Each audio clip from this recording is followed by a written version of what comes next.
Hello student, आज हम आपको गति के समीकरण पढ़ाएंगे। गति के 3 समीकरण होते हैं। गति का पहला समीकरण जो है उसकी सहायता से हम एक समान त्वरण से गतिमान किसी वस्तु का किसी निश्चित समय के पश्चात वेग ज्ञात करते हैं।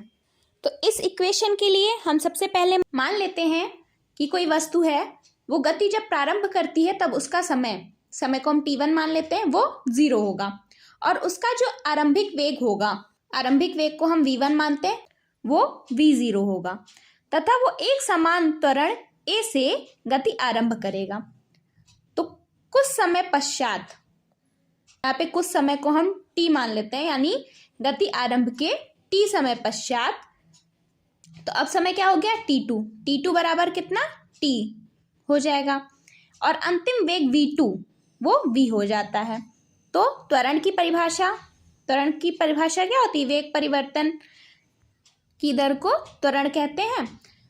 तो त्वरण को हम a से डिनोट करते हैं। तो a बराबर क्या हो गया, वेग परिवर्तन बटे लिया गया समय। तो वेग परिवर्तन क्या होगा, आखिरी वेग से पहला वेग माइनस करेंगे यानी v2 माइनस v1 और समय अंतराल हमारा कितना हो जाएगा, t2 माइनस t1। अब सबकी वैल्यू पुट कर देंगे और सॉल्व कर लेंगे तो गति का समीकरण हमारा क्या मिल जाएगा सॉल्व करने पर, v बराबर v0 प्लस at। v हमारा वेग है, v0 प्रारंभिक वेग है, a त्वरण है और t समय है। अब गति का दूसरा समीकरण क्या है, दूसरी समीकरण की सहायता से एक समान त्वरण यानी a से गतिमान वस्तु के किसी निश्चित समय अंतराल t के पश्चात स्थिति को देखा जाता है और इसमें जो वस्तु की गति है उसको हम x एक्सिस की दिशा में मानते हैं। तो इसमें भी गति के प्रारंभ में समय कितना हो जाएगा, t1 बराबर 0 और वस्तु के निर्देश बिंदु से स्थित x1 जो होगा वो x0 के बराबर हो जाएगा और गति जब आरंभ हो जाएगी उसके t समय पश्चात तो t2 कितना हो जाएगा, t और इसकी स्थिति जो है x2 कितना हो जाएगा, x के बराबर हो जाएगा।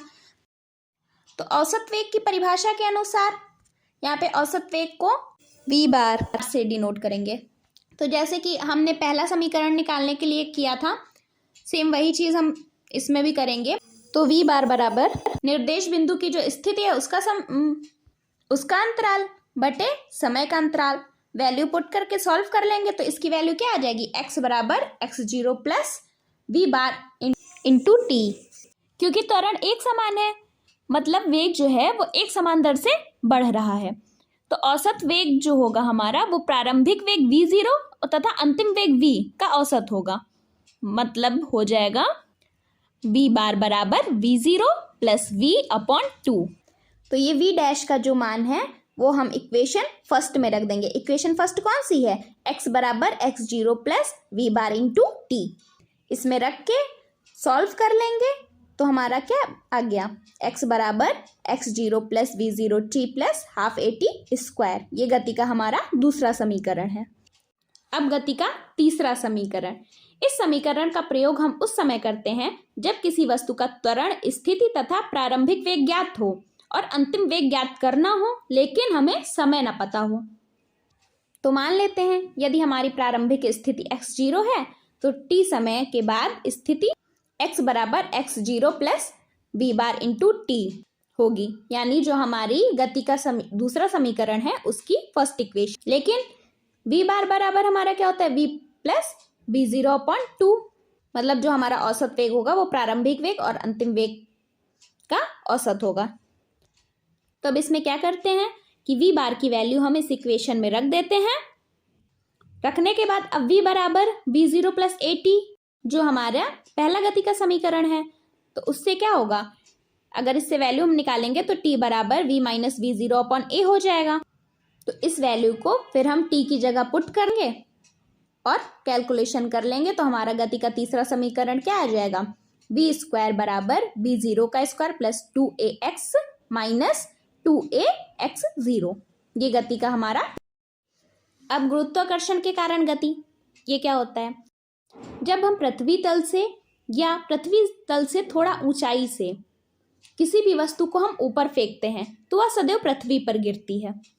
ऐसा वस्तु पर पृथ्वी द्वारा आरोपित आकर्षण बल के कारण होता है, जिसे हम गुरुत्वाकर्षण बल कहते हैं। और ये जो गति होती है ये सरल रेखीय गति होती है।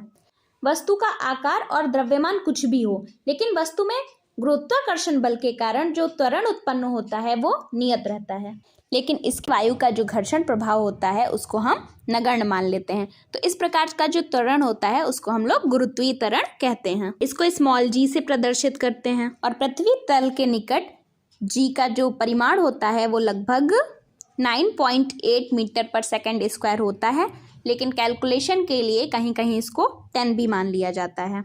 और यह सदैव नीचे की ओर कार्यरत रहता है। और इस प्रकार की गति के लिए भी 3 समीकरण दिए गए हैं। गुरुत्वाकर्षण के कारण सरल रेखीय गति y एक्सिस के अनुदिश इसमें होती है।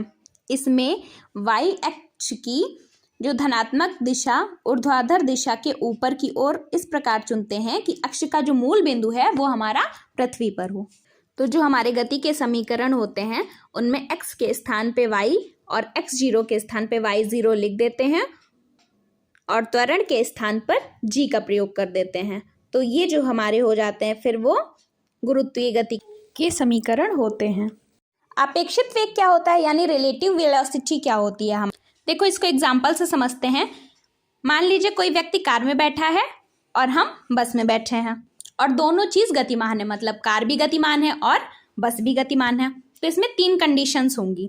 पहली कंडीशन क्या होगी, आगे जाती हुई कार दिखाई देगी। अगर बस का वेग कार के वेग से कम है तो बस का कार से पीछे हो जाएगी और जो कार में बैठे व्यक्ति हैं वो पीछे जाते हुए दिखेंगे।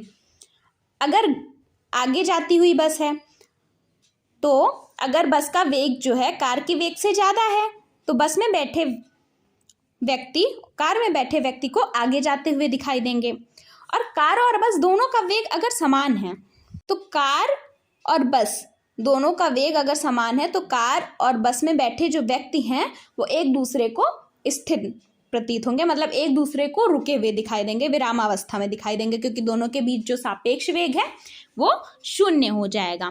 तो इस प्रकार से इसकी डेफिनेशन बन सकती है, किसी अन्य वस्तु के सापेक्ष किसी वस्तु की अपनी स्थिति परिवर्तन की दर उसका अपेक्षित वेग कहलाता है।